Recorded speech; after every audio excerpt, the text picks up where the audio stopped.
Chapter 67. One More for a Friend. "We've got a fray boat," yelled TJ. I had no idea what a fray boat was. I didn't see any boat on the beach, but I was too stunned and exhausted to ask questions. I felt like the extremes of heat and cold I'd tolerated my entire life were now taking revenge. My forehead burned with fever. My eyes felt close to boiling. My chest felt like a block of ice. I plodded along. The ground became softer under my feet. The beach sank. The waves rushed in. My arm muscles screamed under the weight of the Valkyrie captain. I started veering sideways. Sam grabbed my arm. "Just a little further, Magnus. Stay with me." We got to the beach. TJ pulled out a piece of cloth like a handkerchief and tossed it into the surf. Immediately the cloth expanded, unfolding. By the count of 10, a full-sized Viking warship bobbed in the surf with 2 oversized oars, a figurehead carved like a wild boar, and a green sailboat emblazoned with the Hotel Valhalla logo. Along the side of the prow, lettered in white, were the words, "Hotel Valhalla Courtesy Vehicle." "In!" TJ jumped aboard first and reached out to take Gunilla from me. The wet sand pulled at my feet, but somehow I managed to get over the rail. Sam made sure everyone else got in safely. Then she climbed aboard. A deep hum reverberated across the island, like a bass amp turned to maximum. The Isle of Heather sank beneath the black waves. The ship's sail tacked by itself. The oars began to row. The ship turned west. Blitzen and Hearthstone collapsed at the bow. They started arguing with each other about which of them had taken the stupider risks, and they were so tired the debate deteriorated into a half-hearted poking contest with a couple of second graders. Sam knelt next to Gunilla. She folded the Valkyrie captain's arms across her chest and gently closed Gunilla's blue eyes. "The others?" I asked. X lowered his head. He had set the 2 Valkyries in the stern, which it was clear they were gone. He folded their arms like Gunilla's.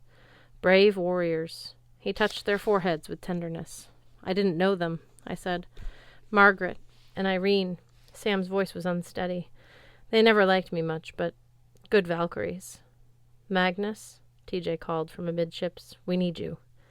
He and Mallory were kneeling next to half-born Gunderson, whose berserker strength had finally failed him. His chest was a nightmarish patchwork of cuts and burns. His left arm hung at an unnatural angle. His beard and his hair were sprinkled with blood and small bits of heather. "Good fight," he wheezed.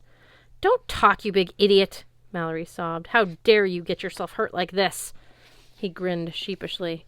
"Sorry, Mother." "Hang in there," TJ said. "We'll get you back to Valhalla. Then, if anything happens, you can be reborn." I put my hand on Halfborn's shoulder. I sensed damage so severe I almost pulled away. It was like forcing myself to explore a bowl of glass shards. "There's no time," I said. "We're losing him." Mallory choked on tears. "Not an option. No. Halfborn Gunderson, I hate you so much." He coughed. Blood flecked his lips. "I hate you too, Mallory Keene." "Hold him still," I said. "I'll do what I can." "Kid, think about this," Blitz said. "You're already weak." "I have to." I extended my senses, taking in Halfborn's broken bones, his internal bleeding, his bruised organs. Fear washed over me. It was too much. Too close to death. I needed help. "Jack," I called. The sword hovered over my side. "Boss?" "Halfborn is dying. I need your strength to help heal him." "Can you do that?" The sword hummed nervously. "Yeah, but, boss, the second you take hold of me..." "I know. I'll be even more exhausted." "It's not just the binding the wolf," Jack warned. I also helped with the aura of golden light, which was pretty cool if I do say so myself. And then there was the piece of Frey. The piece. I realized he meant the shockwave that had disarmed everyone, but I didn't have time to worry about that. "Fine. Yes. We have to act. Now." I grabbed the sword. My eyesight dimmed. If I hadn't been sitting already, I would have fallen down. I fought against the nausea and dizziness and placed the sword flat against Halfborn's chest.